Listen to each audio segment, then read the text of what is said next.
So you wanna start making games, and that's a good choice to spend your free time. But you will suffer a lot, and eventually you will question every decision that led you here. That's why I made this video, to make your pain less painful, and to share some tips that can probably save you some time.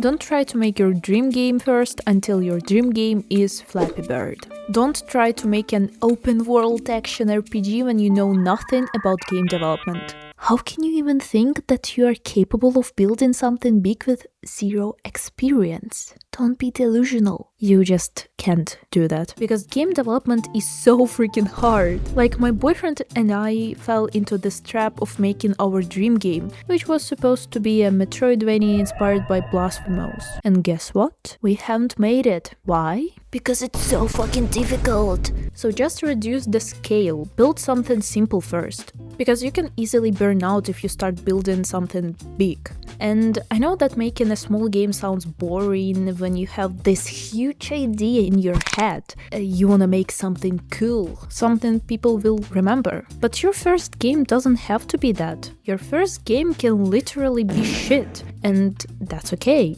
because you're not trying to make a masterpiece. You're trying to learn how to actually make a game. The faster you start using documentation for coding, the better. When you know nothing, it's okay to learn the basics with tutorials, but you probably already know that relying on them all the time is a bad habit. And I've realized recently that I can't actually build things on my own, so I've stopped watching tutorials and started using Godot documentation instead. And it was hard at first. Making something simple was incredibly difficult for me and could take around 2 hours, while with a tutorial it could take around 20 minutes. But here is something that documentation teaches you 100 times better than any tutorial can. It teaches you problem solving. Because when you read documentation and try to solve a particular problem by yourself, your brain burns and hurts so much. It basically starts melting. But it's okay, because that's when you actually understand information. That's when your brain starts to recognize patterns.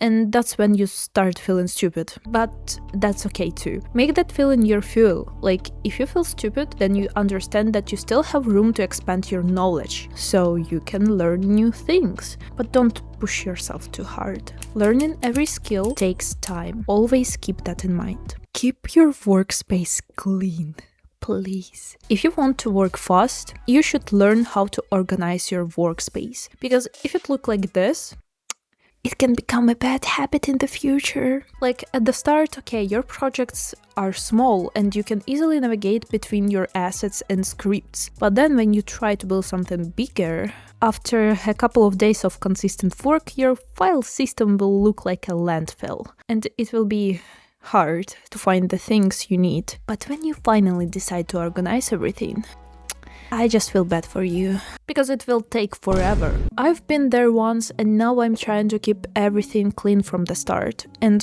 honestly, it takes almost no effort when you do it from the beginning. Like, create folders, name things properly. Don't have 17 files called new script 2, and new script final, because you will forget what the fuck they are. Solve small problems, not big ones. What I mean by that is basically breaking one big problem into smaller ones. Let's say you need to build an inventory system. At first, it sounds like a huge and complicated task, until you just break it into smaller steps. First, you need a way to define items. Then you need somewhere to store them. Then you need to make the player actually pick them up. And then you need to fix everything you broke along the way. Make a way to define items might still sound complicated, so break that down again. First, create an item resource, then give it a name, add an icon, then maybe a description and an item ID. And now you have a simple item you can actually work with. It sounds stupidly simple when you break it down this far,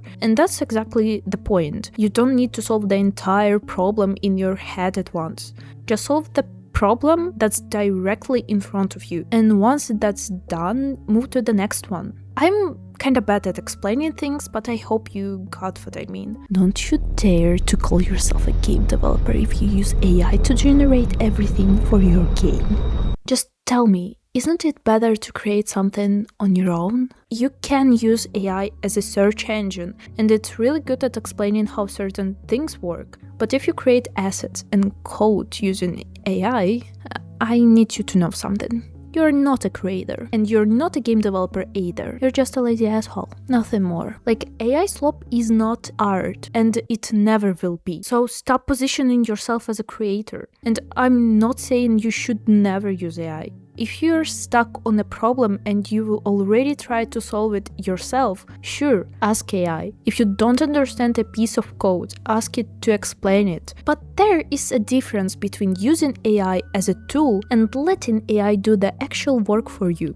Because if AI writes your code, makes your assets, designs your game, writes your dialogues, and basically makes every decision for you, what exactly are you doing? Pressing Ctrl+C and Ctrl+V? So that's actually it. Thank you for watching this video, and bye.